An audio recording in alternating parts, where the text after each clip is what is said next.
નમસ્કાર વિદ્યાર્થી મિત્રો, હું શિરીષ સુરતી આપ સર્વનું તમારી પોતાની યુટ્યુબ ચેનલ ઓશન કોચિંગ ક્લાસીસમાં હાર્દિક સ્વાગત કરું છું.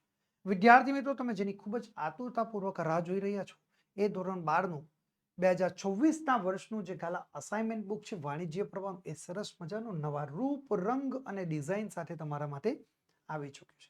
અને એ પણ વિદ્યાર્થી મિત્રો અલગ અલગ વિષયના 6 પ્રેક્ટિસ પેપરો સાથે તમને પ્રાપ્ત થઈ રહ્યું છે. એટલે વિદ્યાર્થી મિત્રો, હવે તમારે બોર્ડની એક્ઝામ માટેની તૈયારીને આખરી ઓપ આપવા માટે બિલકુલ ચિંતા કરવાની જરૂર નથી. વિદ્યાર્થી મિત્રો, આજના આ વિડીયોની અંદર આપણે ધોરણ 12 વિષય ગુજરાતી, જેનો પ્રશ્નપત્ર નંબર 4, જેનો વિભાગ બી, જેની આપણે સંપૂર્ણ સચોટ સોલ્યુશન આજના આ વિડીયોની અંદર આપણે મેળવવાના છે. એટલે કે વિદ્યાર્થી મિત્રો, વિભાગ બી એટલે કે ગદ્ય આધારિત વિભાગનું આપણે સંપૂર્ણ અને સચોટ સોલ્યુશન મેળવશું. વિદ્યાર્થી મિત્રો, તમે તમારો જે અતૂટ વિશ્વાસ જે નવનીત પબ્લિકેશન ઉપર જાળવી રાખ્યો છે, એ જ તમારા અતૂટ વિશ્વાસને સામેથી જાળવી રાખવાનું કાર્ય પણ કરવામાં આવી રહ્યું છે નવનીત પબ્લિકેશન દ્વારા પણ. એટલે એવું ન સમજતા કે ભાઈ નવનીત પબ્લિકેશન દ્વારા કંઈ નહીં કરો. નવનીત પબ્લિકેશન તમારા અતૂટ વિશ્વાસને જાળવી રાખવાનું કાર્ય કરે છે. વિદ્યાર્થી મિત્રો, 2024ના વર્ષની બોર્ડની પરીક્ષા માટે ખાસ એટલે ખાસ અગત્યનું, મહત્વનું કહી શકાય એવું ગાલા અસાઇનમેન્ટ બુક 2024ના વર્ષનું ધોરણ 12નું વાણિજ્ય પ્રવાહનું તમારા માટે આવી ચૂક્યું છે. અને એ પણ દર વર્ષની જેમ આ વર્ષે સરસ મજાના નવીન નજરાણા સાથે આવ્યું છે. અને એ નવીન નજરાણું વિદ્યાર્થી મિત્રો તમારા માટે સ્માર્ટ ડિઝીબુક નામની એપ્લિકેશનના સ્વરૂપમાં આવ્યું છે. એની સાથે વિદ્યાર્થી મિત્રો તમને ફ્રી ઓનલાઈન આન્સર કી પણ તમે પ્રાપ્ત કરી શકો છો. ધોરણ 12ના અસાઇનમેન્ટ બુક મેળવવા માટેની જે લિંક છે એ વિદ્યાર્થી મિત્રો તમને નીચે ડિસ્ક્રિપ્શનમાં આપવામાં આવી છે, અથવા સ્ક્રીન ઉપર દર્શાવેલ જે નવનીતની વેબસાઇટ છે એ નવનીતની વેબસાઇટના માધ્યમ દ્વારા પણ તમે બિલકુલ એટલે બિલકુલ સરળતાથી આ ધોરણ 12ના અસાઇનમેન્ટની જે તમે બુક મેળવી શકો છો. વિદ્યાર્થી મિત્રો, તમે સ્ક્રીન ઉપર જોઈ શકો છો જે 2024ના વર્ષનું જે ગાલા અસાઇનમેન્ટ બુક છે વાણિજ્ય પ્રવાહનું ધોરણ 12નું, એ અલગ અલગ વિષયના 6 પ્રેક્ટિસ પેપરો સાથે તમારા માટે આવ્યું છે. અને એની કિંમત આપણે નક્કી કરી છે માત્ર અને માત્ર 300 રૂપિયા જેટલી એની કિંમત વિદ્યાર્થી મિત્રો આપણે નક્કી કરી છે. ઓકે, જે તમારા બોર્ડની એક્ઝામની તૈયારી માટે ખૂબ જ એટલે ખૂબ જ મહત્વનું રહેલું આપણને જોવા મળશે. વિદ્યાર્થી મિત્રો, આ 2024ના વર્ષનું જે ગાલા અસાઇનમેન્ટ બુક છે એનું મુખ પૃષ્ઠ છે. આ મુખ પૃષ્ઠને તમે પાછળની તરફ ફેરવશો, બરાબર, એટલે તમને આ પ્રકારની કંઈક માહિતી તમને રહેલી જોવા મળશે. ત્યાં આગળ વિદ્યાર્થી મિત્રો, અહીંયા આગળ તમે જોઈ શકો છો આ એક તમને QR કોડ તમને દર્શાવેલો છે. ઓકે, આ QR કોડને તમારે તમારી પાસે રહેલા મોબાઈલની મદદથી વિદ્યાર્થી મિત્રો તમારે સ્કેન કરવાનો છે. જેવું તમે આ QR કોડને તમે તમારી પાસે રહેલા મોબાઈલની મદદથી સ્કેન કરશો એટલે તમને કેટલીક તમારી વ્યક્તિગત માહિતી તમને ફિલઅપ કરવાનું કહેવામાં આવશે. ત્યાં આગળ વિદ્યાર્થી મિત્રો તમારે તમારી કેટલીક વ્યક્તિગત માહિતીને ફિલઅપ કરવાની રહેશે. ત્યારબાદ વિદ્યાર્થી મિત્રો તમને ત્યાં આગળ અહીં દર્શાવેલો જે એક્સેસ કોડ છે, આ એક્સેસ કોડને તમને એન્ટર કરવાનું કહેવામાં આવશે. એટલે વિદ્યાર્થી મિત્રો, તમે આ એક્સેસ કોડને એન્ટર કરશો એટલે તમારું સ્માર્ટ ડિઝીબુક નામની જે એપ્લિકેશન છે એમાં તમારું રજીસ્ટ્રેશન થઈ જશે અને તમે સરળતાથી એમાં લોગિન કરી શકો છો અને તમે સ્માર્ટ ડિઝીબુક નામની જે એપ્લિકેશન છે એનો ઉપયોગ સરળતાથી કરી શકો છો. એની સાથે સાથે વિદ્યાર્થી મિત્રો તમને ફ્રી ઓનલાઈન આન્સર કી પણ તમે પ્રાપ્ત કરી શકો છો. એપ્લિકેશન ડાઉનલોડ કરવા માટેની જે લિંક છે એ તમને નીચે ડિસ્ક્રિપ્શનમાં આપી છે, અથવા સ્ક્રીન ઉપર દર્શાવેલ જે નવનીતની વેબસાઇટ છે એના માધ્યમ દ્વારા પણ તમે સ્માર્ટ ડિઝીબુક નામની એપ્લિકેશનને સરળતાથી તમે ડાઉનલોડ કરી શકો છો. તો વિદ્યાર્થી મિત્રો, આપણે વધુ સમય ન લેતા આપણે આપણો અભ્યાસ આગળ વધારીએ છીએ. તો વિદ્યાર્થી મિત્રો જોઈએ, ધોરણ 12 ગાલા અસાઇનમેન્ટ બુક 2024ના વર્ષનો એનું વિભાગ બી એટલે કે તમારા માટે ગદ્ય આધારિત વિભાગ રહેશે. ઓકે વિદ્યાર્થી મિત્રો, તો જોઈએ એની સૂચના તમારા માટે સ્ક્રીન ઉપર છે. નીચે આપેલા બહુ વિકલ્પ પ્રશ્નોના ઉત્તર સાચો વિકલ્પ શોધીને તમારે લખવાનો છે. શું? નીચે આપેલા બહુ વિકલ્પ પ્રશ્નોના ઉત્તર તમારે સાચો વિકલ્પ શોધીને તમારે લખવાનો છે, જેના વિદ્યાર્થી મિત્રો તમને કુલ 3 ગુણ મળવાપાત્ર થશે. કેટલા ગુણ? 3 ગુણ તમને મળવાપાત્ર થશે. ઓકે, તો આપણે જોઈએ 16 નંબરનો પ્રશ્ન. બાપુ પાસેથી વિનોબાને શાની દીક્ષા મળી? આ પ્રશ્ન તમને પરીક્ષામાં પૂછાય. ઓકે, આ પ્રશ્ન આવી રીતે પરીક્ષામાં તમને પ્રશ્ન પૂછાય, એના 4 વિકલ્પ આપેલા હોય, એમાંથી કોઈ પણ એક સાચો જવાબ તમારે લખીને તમે પૂરેપૂરા ગુણ મેળવી શકો છો. ઓકે, તો જોઈએ બાપુ પાસેથી વિનોબાને શાની દીક્ષા મળી? તો આપણે વિકલ્પ આપ્યા છે એ કર્મયોગની, બી યોગાસનની, સી સમય પાલનની અને ડી સંયમની. તો આપણે જવાબ લખી શકીએ છીએ કે ભાઈ બાપુ પાસેથી વિનોબાને કર્મયોગની એ દીક્ષા મળી. આ રીતે આપણો જવાબ આપણે તૈયાર કરી શકીએ છીએ. ઓકે, અને પરીક્ષામાં પૂરા ગુણ મેળવી શકીએ છીએ. પ્રશ્ન નંબર 17 જોઈશું. વિજુને કેટલી ચોપડી ભણેલો એ મૂળોત્ય મળ્યો? કોને? તો વિજુને કેટલી ચોપડી ભણેલો મૂળોત્ય મળ્યો? તો આપણે વિકલ્પ જોઈએ એ 4 ચોપડી, બી મેત્રી, સી 6 ચોપડી અને ડી 10 ચોપડી. ઓકે, તો આપણે અહીં આગળ જવાબ લખી શકીએ કે ભાઈ વિજુને 4 ચોપડી ભણેલો મૂળોત્ય મળ્યો. તો આ જવાબ આપણો તૈયાર થશે એ 4 ચોપડી. ઓકે, આ રીતે જવાબ તમે લખીને ગુણ મેળવી શકો છો. આગળનો પ્રશ્ન જોઈએ, પ્રશ્ન નંબર 18. મણિભાઈને સુંદરાની વાત કોણે બતાવી? વિકલ્પ આપ્યા છે એ જોઈતારામે, બી હીરાએ, સી ગાંધીજીએ અને ડી વેરીભાઈએ. તો આપણે જવાબ લખી શકીએ કે ભાઈ મણિભાઈને સુંદરાની વાત એ જોઈતારામે બતાવી. ઓકે, તો આપણો જવાબ આવશે એ જોઈતારામે. ઓકે, આ રીતે વિદ્યાર્થી મિત્રો તમે સરસ મજાના 3 પ્રશ્નના સાચા જવાબ આપીને તમે 3 ગુણમાંથી 3 ગુણ સીધા મેળવી શકો છો. ઓકે, ચલો આગળની સૂચના તમારા માટે વિદ્યાર્થી મિત્રો સ્ક્રીન ઉપર આવી ચૂકી છે. જોઈએ નીચેના હેતુલક્ષી પ્રશ્નોના માંગ્યા મુજબ તમારે ઉત્તર લખવાના છે વિદ્યાર્થી મિત્રો. પ્રત્યેકનો તમને 1 ગુણ મળવાપાત્ર થશે, જેના તમને કુલ 3 ગુણ મળવાપાત્ર રહેશે. ઓકે, તો 3 પ્રશ્ન પરીક્ષામાં પૂછાશે અને 3 પ્રશ્નોના જવાબ તમારે ફરજિયાત આપવાના છે. ઓકે, જો તમે જવાબ નહીં આપશો તો એના ગુણ તમારા કટ થઈ જશે. ઓકે, તો જોઈએ 19 નંબરનો પ્રશ્ન કે ઈવાદેવ એ કોનું ઉપનામ છે? તો આપણે જવાબ લખી શકીએ છીએ કે ભાઈ ઈવાદેવ એ પ્રફુલ્લ નંદ શંકર દવેનું ઉપનામ રહેલું છે. ઓકે, કોનું ઉપનામ છે? તો ભાઈ પ્રફુલ્લ નંદ શંકર દવેનું એ ઉપનામ આપણને રહેલું જોવા મળશે. 20 નંબરનો પ્રશ્ન જોઈએ કે સૌજન્યશીલ પ્રભાશંકર પાઠનો એ પ્રકાર જણાવો. તો ભાઈ સૌજન્યશીલ પ્રભાશંકર પાઠનો પ્રકાર કયો છે? તો આપણે લખી શકીએ કે ભાઈ સૌજન્યશીલ પ્રભાશંકર જે પાઠ છે એનો પ્રકાર છે એ ચરિત્ર નિબંધ આપણને રહેલો જોવા મળશે. કયો પ્રકાર છે? ચરિત્ર નિબંધ આપણને રહેલો જોવા મળશે. ઓકે, ચલો 21 નંબરનો પ્રશ્ન જોઈએ વિદ્યાર્થી મિત્રો કે ઉછીનું માંગનારાઓ પાઠ કયા પુસ્તકમાંથી લેવામાં આવ્યો છે? તો આપણે જવાબ લખી શકીએ કે ભાઈ ઉછીનું માંગનારાઓ પાઠ એ રામ રોટી બીજી માંથી, શામાંથી? રામ રોટી બીજી નામનું જે પુસ્તક છે એમાંથી એ લેવામાં આવેલ છે. આ રીતે વિદ્યાર્થી મિત્રો આપણે સરસ મજાનો જવાબ તૈયાર કરીને પરીક્ષાની અંદર પૂરેપૂરા ગુણ આપણે મેળવી શકીએ છીએ. ઓકે, ચલો આગળની સૂચના જોઈએ વિદ્યાર્થી મિત્રો. આગળની સૂચના તમારા માટે સ્ક્રીન ઉપર આવી ગઈ છે. ઓકે, ચલો જોઈએ કે નીચેના પ્રશ્નોના એક વાક્યમાં તમારે ઉત્તર લખવાના છે. શું? નીચેના પ્રશ્નોના તમારે એક વાક્યમાં ઉત્તર લખવાના છે વિદ્યાર્થી મિત્રો. પ્રત્યેકનો તમને 1 ગુણ મળવાપાત્ર થશે. અહીં આગળ વિદ્યાર્થી મિત્રો તમને 4 પ્રશ્ન પૂછાશે અને એક પ્રશ્નનો 4 ગુણ, એટલે 4 પ્રશ્નોનો જવાબ તમે આપશો તો તમને 4 ગુણ મળવાપાત્ર થશે. ઓકે, તો આપણે 22 નંબરનો પ્રશ્ન જોઈએ. લેખકે ઓછીનું માંગનારા લોકોને કેવા કહ્યા છે? તો આપણે જવાબ લખી શકીએ કે ભાઈ લેખકે ઓછીનું માંગનારા લોકોને અપરિગ્રહી, બરાબર, લેખકે કેવા કહ્યા છે? અપરિગ્રહી એટલે કે યાચક વૃત્તિવાળા, દૃષ્ટ, નિર્લજ અને બેદરકાર કહ્યા છે. કેવા કહ્યા છે? અપરિગ્રહી, યાચક વૃત્તિવાળા, દૃષ્ટ, નિર્લજ અને બેદરકાર તેમને કહ્યા છે. ઓકે, ચલો 23 નંબરનો પ્રશ્ન જોઈએ કે વનની વિતંબરાઓ શાના કરતા સારી હતી? વનની વિતંબરાઓ શાના કરતા સારી હતી? તો ભાઈ આપણે જવાબ લખી શકીએ છીએ કે ભાઈ વનની વિતંબરાઓ યુદ્ધમાં થયેલા ભીષણ હત્યાકાંડ પછી મળેલી સમૃદ્ધિ કરતા એ સારી હતી. શું કહ્યું છે? વનની વિતંબરા એ યુદ્ધમાં થયેલા એ ભીષણ હત્યાકાંડ પછી મળેલી જે સમૃદ્ધિ છે એ સમૃદ્ધિ કરતા કઈ કેટલી ઘણી સારી હતી. ઓકે, ચલો આપણે આગળ જોઈએ 24 નંબરનો પ્રશ્ન વિદ્યાર્થી મિત્રો તમારા માટે સ્ક્રીન ઉપર છે. શ્વેતકેતુનો કુળમાં શો રિવાજ હતો? તો આપણે જવાબ લખી શકીએ કે ભાઈ શ્વેતકેતુના કુળમાં યજ્ઞોપવીત દીધા પછી ગુરુને ત્યાં જઈને વિદ્યા પ્રાપ્ત કરવાનો રિવાજ હતો. શું છે રિવાજ? કે ભાઈ શ્વેતકેતુના કુળમાં યજ્ઞોપવીત દીધા પછી ગુરુને ત્યાં જઈને વિદ્યા પ્રાપ્ત કરવાનો એ રિવાજ તેમને ત્યાં રહ્યો છે. પ્રશ્ન નંબર 26 જોઈએ. ડોક્ટર બાબા સાહેબ સાહેબના જીવનની તત્વત્રય કઈ છે? વેરી મોસ્ટ આઈએમપી પ્રશ્નો છે વિદ્યાર્થી મિત્રો, બોર્ડની એક્ઝામમાં પૂછાવાની પૂરેપૂરી શક્યતા છે. બરાબર છે કે ડોક્ટર બાબા સાહેબના જીવનની તત્વત્રય કઈ છે? તો આપણે જવાબ લખી શકીએ છીએ કે ભાઈ સ્વતંત્રતા, સમાનતા અને બંધુતા. બરાબર, એ ડોક્ટર બાબા સાહેબ આંબેડકરના જીવનની એ તત્વત્રય આપણને રહેલી જોવા મળશે.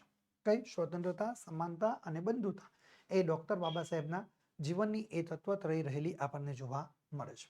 ઓકે, આ રીતે વિદ્યાર્થી મિત્રો તમે એક એક વાક્યના પ્રશ્નોના સરસ મજાના જવાબ લખીને પૂરેપૂરા ગુણ તમે મેળવી શકો છો.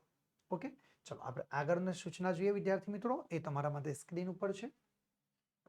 જોઈએ, નીચેના પ્રશ્નોના 3-4 વાક્યમાં તમારે ઉત્તર લખવાના છે.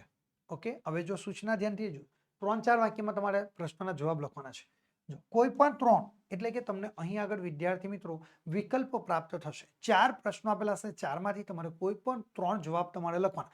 જે પ્રશ્નોના જવાબ તમે બિલકુલ સરળતાથી લખી શકો છો એ જ પ્રશ્નોના જવાબ તમારે લખવાના રહેશે. ઓકે, પ્રત્યેકના તમને 2 ગુણ મળવાપાત્ર થશે. એટલે તમે 3 પ્રશ્નોના જવાબ લખો તો એક પ્રશ્નના 2 ગુણ પ્રમાણે 6 ગુણ તમને મળવાપાત્ર થાય. ઓકે, કેટલા ગુણમાં પૂછાશે? 6 ગુણની અંદર વિદ્યાર્થી મિત્રો આ પ્રશ્નો તમને પરીક્ષામાં પૂછાય છે. ઓકે, ચલો 28 નંબરનો પ્રશ્ન જોઈએ કે બોજો પોસ્ટ માસ્ટરનો ઉપકારી શી રીતે બન્યો? તો આપણે જવાબ લખી શકીએ છીએ કે ભોજાએ ટેકરામાં એ દાટેલા પોસ્ટ માસ્ટરના એ મૃત બાળકના અંગ પરથી એક કપડું સરકાવી લેવાના એ ઈરાદાથી તેની ખબર ખોડી. ત્યાં તો એ અચેત, બરાબર, ત્યાં તો એ સચેત બાળક એ સરવડી ઉઠ્યું. બરાબર, ત્યાં તો એ બાળક શું થાય છે, એ ત્યાં આગળ સરવડી ઉઠ્યું. ભોજાએ જોયું તો એ બાળક જીવતું હતું. કેવું હતું? એ બાળક જીવતું હતું. ભોજો બાળકને લઈને પોતાના ઘરે આવ્યો. તેની પત્નીએ તેને પોતાની ગોદમાં લીધો. એ બાળકને અનેક મનોમંથન પછી ભોજાએ પોતાના ગુનાની એ કબૂલાત કરી લીધી અને એ બાળકને પોસ્ટ માસ્ટરને એ સોંપી દીધો. આ રીતે એ જીવિત બાળક મળતા પોસ્ટ માસ્ટર અત્યંત ખુશ થઈ ગયો. આમ આ રીતે એ પોસ્ટ માસ્ટર અને તેના પત્નીનો એ ભોજો એ ઉપકારી પણ બન્યો હતો. ઓકે, આ રીતે વિદ્યાર્થી મિત્રો આપણે સરસ મજાનો જવાબ આપણે તૈયાર કરી શકીએ છીએ. ઓકે, ચલો આપણે આગળ જોઈએ વિદ્યાર્થી મિત્રો. આગળનો પ્રશ્ન, પ્રશ્ન નંબર 27. અમરનાથ યાત્રા એક કઠિન છે એવું તમે શા ઉપરથી કહી શકાય? ઓકે, બોર્ડની પરીક્ષા માટે મોસ્ટ આઈએમપી પ્રશ્નો છે વિદ્યાર્થી મિત્રો. ઓકે, તો આપણે જવાબ લખીએ કે ભાઈ અમરનાથ યાત્રાએ જવું હોય તો ત્યાં કેટલી જગ્યાએ બરફના ડુંગરો એ ખડકાયેલા હોય છે. રસ્તો પણ એ ઘણો વિકટ હોય છે. એટલે પાણીદાર ઘોડા પર બેસીને જ એ યાત્રા કરવી પડે એવી પરિસ્થિતિ હોય. ત્યાં વરસાદ પડે તો એ સાંકડા વહેણાઓ એ પહોળા અને વેગથી વહેવા માંડે છે. એટલે એ સમયે રસ્તો ઓળંગવો આપણા માટે ખૂબ મુશ્કેલ બની જાય છે. પહાડના એ ઉબડક એ ધોરાઓમાંથી કોરી કાઢેલી પગથીઓ એ સાંકડી અને લપસણી બની જાય છે. પગદંડીઓ કેવી બની જાય છે? એ સાંકડી અને લપસણી બની જાય છે. ઘોડાના પગ પણ ત્યાં આગળ એ લપસી જવાની એ પૂરેપૂરી શક્યતા ખરી. આ પરથી કહી શકાય કે અમરનાથ યાત્રા એ કઠિન છે. આ ઉપરથી આપણે શું કહી શકીએ કે અમરનાથની જે યાત્રા છે એ ખૂબ જ કઠિન યાત્રા રહેશે. આગળનો પ્રશ્ન જોઈએ વિદ્યાર્થી મિત્રો, પ્રશ્ન નંબર 28. અમરાવતીના એ ભાષણમાં બાબા સાહેબે કઈ વેદના વ્યક્ત કરી? તો આપણે જવાબ લખી શકીએ છીએ કે અમરાવતીમાં બેરાર પ્રાંત એ અસ્પૃશ્ય એ પરિષદમાં ડોક્ટર બાબા સાહેબ આંબેડકરે ભાષણમાં પોતાની વેદના વ્યક્ત કરતા કહ્યું કે આભડછેદથી માત્ર અછૂતોને જ નુકસાન થયું નથી, એનાથી તો સવર્ણોને પણ એ નુકસાન થયું છે અને સૌથી વધુ નુકસાન તો રાષ્ટ્રને થયું છે. આ રીતે ડોક્ટર બાબા સાહેબ આંબેડકરે એ અમરાવતીના ભાષણમાં વેદના વ્યક્ત કરી હતી. પ્રશ્ન નંબર 29 જોઈશું. યુવાન વકીલે શો અભિપ્રાય આપ્યો? તો આપણે જવાબ લખી શકીએ કે ભાઈ યુવાન વકીલે મૃત્યુદંડ અને જન્મટીપ અંગે એ અભિપ્રાય આપ્યો કે આમ તો આ બંને પ્રકારની સજાઓ અનૈતિક છે. યુવાન વકીલે મૃત્યુદંડ અને જન્મટીપ એ અંગે એવો અભિપ્રાય આપ્યો કે આ બંને પ્રકારની જે સજાઓ છે એ અનૈતિક છે, પરંતુ એ બેમાંથી જો તેમને પોતાને એકની પસંદગી કરવાની હોય તો તેઓ એ જન્મટીપની સજાને પસંદ કરશે. કારણ કે બિલકુલ ન જીવવા કરતા તો કોઈ પણ રીતે જીવવું એ તેઓ વધુ સારું સમજે આ રીતે યુવાન વકીલે એ પોતાનો એ અભિપ્રાય રજૂ કરે છે. ઓકે, તો આ રીતે વિદ્યાર્થી મિત્રો તમે સરસ મજાના પ્રશ્નોના જવાબ તૈયાર કરી શકો છો અને પરીક્ષામાં પૂરેપૂરા ગુણ તમે મેળવી શકો છો. ઓકે, ચલો આપણે આગળની સૂચના જોઈએ વિદ્યાર્થી મિત્રો, જે તમારા માટે સ્ક્રીન ઉપર છે. ઓકે, જો નીચેના પ્રશ્નોના સવિસ્તાર તમારે ઉત્તર લખવાના છે. શું કરવાનું છે? નીચેના પ્રશ્નોના તમારે સવિસ્તાર ઉત્તર લખવાના છે વિદ્યાર્થી મિત્રો, જેના તમને એક પ્રશ્નના કુલ 4 ગુણ મળવાપાત્ર થશે. હવે વિદ્યાર્થી મિત્રો અહીં આગળ તમને 30 નંબરનો જે પ્રશ્ન છે એના અર્થમાં તમને બીજો એક 30 નંબરનો પ્રશ્ન પૂછાશે. તમે જે પ્રશ્નોનો બિલકુલ સરળતાથી જવાબ લખી શકો છો એ પ્રશ્નોનો જવાબ જ તમારે લખવાનો છે વિદ્યાર્થી મિત્રો. ઓકે, તો આપણે જોઈએ તો 30 નંબરનો પ્રશ્ન. ખીજડીયા ટેકરે પાથના આધારે ભોજાનું એ મનોમંથન તમારે દર્શાવવાનું છે. ઓકે, તો આપણે જવાબ લખી શકીએ છીએ કે ભોજાએ પોતાના નાના બાળકો માટે એ કબરમાં દાટેલા એ બાળકોના અંગ ઉપરથી એ કપડાં ઉતારી લાવવાનો એ વિચાર કર્યો. રાતે શીમની અવરજવર બંધ થઈ ગઈ હોય ત્યારે એને ત્યાં જઈને કબર ખોદી અને તેમાંથી હળવેકથી તેણે લુગડે વીંટ્યા એ બાળકને ખાડામાંથી ઉચક્યું. પણ એ અચેતન બાળકનો દેહ સહેજ એ સરવડ્યો. પરંતુ એ અચેતન બાળકનો દેહ શું થાય છે? સહેજ એ સરવડે છે. આ જોઈને તેને થયું કે આ કોઈ ખવીશની રમત તો નહીં હોય ને. આ રીતે એ ભોજો ત્યાં આગળ ગભરાઈ જાય છે. પણ એ વધુ વિચાર કરવાને બદલે તેને પોતાની આ પ્રવૃત્તિ જાહેર થઈ જાય એ પહેલા એ સ્થળ છોડી જવું જરૂરી છે એમ એ ભોજાને લાગ્યું. તેને ચોરેલી વસ્તુ એ મૂળ સ્થાને ગોઠવી દેવાનો વિચાર પણ આવ્યો. પણ એથી ઘોર ખોદવાનો એનો જે ઉદ્દેશ્ય છે, જે કબર ખોદવાનો છે તેનો ઉદ્દેશ્ય હતો એ ત્યાં આગળ માર્યો જાય. અને અંગ ઢાંકણા એ કપડાનું શું થાય? આવા અનેક પ્રકારના વિચારો તેના મનમાં એ આવવા લાગ્યા. લુગડું ઉતારીએ આ બાળકને પાછું હતું એમ દાટી દેવાના આ ભયંકર વિચારથી એ ધ્રુજી ગયો. તેને વિચાર કર્યો કે આમ કરવાથી તો બાળ હત્યાનું પાપ લાગે. શું કહ્યું? આમ કરવાથી તો તેને બાળ હત્યાનું પાપ લાગે. આમ તેના મનમાં સતત મનોમંથન એ ચાલતું રહ્યું. અંતે તે વધારે એ વિચાર કર્યા વગર બાળકને લઈને એ સડસરાત એ પોતે ટેકડો જે છે એ ટેકડો ઉતરી ગયો. આ રીતે એ ભોજાના મનની અંદરનું જે મનોમંથન છે એ ચાલી રહ્યું હતું. હવે જો વિદ્યાર્થી મિત્રો એ પ્રશ્નનો જવાબ તમે લખી શકતા નથી તો તમારે કોઈ ચિંતા કરવાની જરૂર નથી, કારણ કે એના અથવામાં તમને અહીં આગળ બીજો એક 30 નંબરનો પ્રશ્ન પૂછાય છે. તો જોઈએ પ્રશ્ન કે સેલ્વી પંકજમનું એ ચરિત્ર ચિત્રણ તમારે કરવાનું છે. ઓકે, તો આપણે જવાબ લખી શકીએ છીએ કે ભાઈ સેલ્વી પંકજમ એ દક્ષિણ ભારતની એક ગાંધીગ્રામમાં ઉછરેલી કોમલાંગ, નમણી અને સુશીલ એક કન્યા હતી. સાદગી અને એ સ્વચ્છતાથી એ જીવન જીવવાની કળા તેનામાં હતી. સાદગી અને સ્વચ્છતાથી એ જીવન જીવવાની કળા એ સેલ્વી પંકજમમાં હતી. તેણે આ સેલ્વી પંકજમે ભારતનાટ્યમનો પણ એ અભ્યાસ કર્યો હતો. તે લેખન, નર્તન અને વક્તૃત્વ કલામાં એ પારંગત હતી. તેણે વડોદરાની એ યુનિવર્સિટીમાંથી ગૃહ વિજ્ઞાન વિષયમાં અનુસ્નાતકની પદવી પણ તેમણે પ્રાપ્ત કરી હતી. તેથી તે ગુજરાતી ભાષા સારી રીતે એ બોલી શકતી હતી. તે સીધી, સાદી, નિખાલસ, દંભ રહિત, નિષ્કપટ એ સેલ્વી પંકજમ હતી. એનું જીવન એ ઉઘાડી ચોપડી જેવું પારદર્શી હતું, એટલે કે ખુલ્લી કિતાબ જેવું જીવન એનું હતું. ખાડીની સાડીમાં, કપાળમાં ગુલાબી રંગનો મોટો ચાંદલો, અંબોડામાં ફૂલોની ગૂંથણી અને પગમાં આછા બદામી રંગની પટ્ટીમાં લાલ મોહરાવાળી એ ચપ્પલ પંકજમનું આ રૂપનાયકને અત્યંત મોહક, સુંદર અને કમનીય તેમને લાગ્યું પણ છે.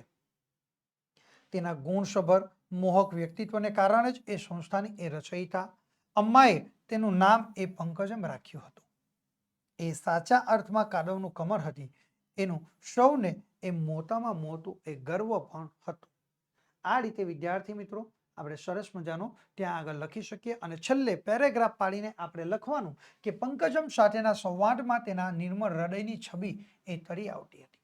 તે સંસ્થાના ભૂલકાઓને એ સ્વજન ગણતી. અમ્મા અને અપ્પા તેના મા બાપ હતા. તેને પોતાની નાત, જાતિ, ગોત્ર કોઈ જ વિશે તેને કઈ જ ખબર નહોતી. એમ કહેવામાં તે જરા પણ નાનમ લાગતી હતી નહીં. તે પોતાને હીન ગણતી નથી. પંકજમની સુંદરતા એના જવાબની મીઠાશ, એની આત્મીયતા, એના દેહની સુગંધ, એના વ્યક્તિત્વનું આકર્ષણ વગેરે એ ગુણોથી પ્રભાવિત નાયકે તેની સામે એ લગ્નનો પ્રસ્તાવ મૂક્યો. એમાં જ એ સુશીલ અને સંસ્કારી પંકજમની એ જીત પણ થયેલી હતી. આ રીતે વિદ્યાર્થી મિત્રો આપણે સરસ મજાનો જવાબ તૈયાર કરીને પરીક્ષામાં પૂરેપૂરા ગુણ આપણે મેળવી શકીએ છીએ.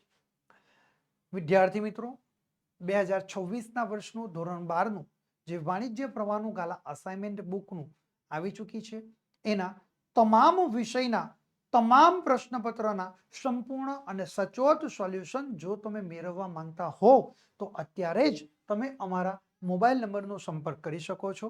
અમારો મોબાઈલ નંબર છે 7046222254 નંબરનો તમે સંપર્ક કરીને વિદ્યાર્થી મિત્રો તમે આ 2024ના વર્ષનું ગાલા અસાઇનમેન્ટ બુકના જે વાણિજ્ય પ્રવાહનું અસાઇનમેન્ટ છે એના તમામ વિષયના તમામ પ્રશ્નપત્રની જબરજસ્ત તમે સોલ્યુશનની PDF ફાઇલ મેળવીને તમે જરહરતી સફળતા પ્રાપ્ત કરી શકો છો.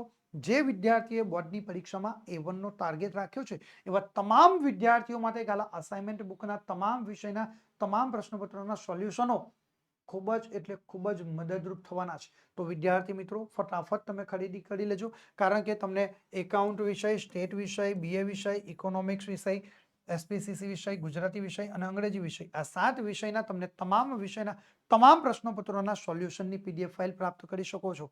એટલે વિદ્યાર્થી મિત્રો તમે તમારી બોર્ડની તૈયારીને આખરી ઓપ આપવા માટે ખૂબ જ એટલે ખૂબ જ મહત્વના રહ્યા છે. વિદ્યાર્થી મિત્રો તમે તમારા મોબાઈલના પ્લે સ્ટોરમાં જઈને ઓશન કોચિંગ ક્લાસીસની એપ્લિકેશનના માધ્યમ દ્વારા પણ તમે બિલકુલ સરળતાથી 2024ના વર્ષના ગાલા અસાઇનમેન્ટ જે બુક છે તેના તમામ વિષયના તમામ સોલ્યુશનો તમે સરળતાથી મેળવી શકો છો. વિદ્યાર્થી મિત્રો તમે ધોરણ 12ના નવા અપડેટ મેળવવા માંગતા હો તો અત્યારે જ તમે અમારા વોટ્સઅપ ગ્રુપની અંદર જોડાઈ જજો. કોર્સને લગતી વધુ માહિતી મેળવવા માટે તમને સ્ક્રીન ઉપર દર્શાવેલા મોબાઈલ નંબરનો તમે સંપર્ક કરી શકો છો. વિદ્યાર્થી મિત્રો આજના આ વિડીયોની અંદર આપણે ધોરણ 12 વિષય ગુજરાતી જેનો પ્રશ્નપત્ર નંબર 4 જેનો વિભાગ બી એટલે કે ગદ્ય આધારિત વિભાગનો સંપૂર્ણ અને સચોટ સોલ્યુશન આપણે મેળવી ચૂક્યા છે. વિદ્યાર્થી મિત્રો આપણે આગળના વિડીયોમાં ફરી પાછા મળીશું એક નવા વિભાગ સાથે એટલે કે વિભાગ સી સાથે, જે તમારું સંપૂર્ણ પાઠ્ય પુસ્તક આધારિત વિભાગ રહ્યો છે. એનું આપણે સંપૂર્ણ અને સચોટ સોલ્યુશન આપણે આગળના વિડીયોમાં જોઈશું. ત્યાં સુધી વિદ્યાર્થી મિત્રો હું આપ સર્વની રજા લઉં છું. થેન્ક યુ વિદ્યાર્થી મિત્રો.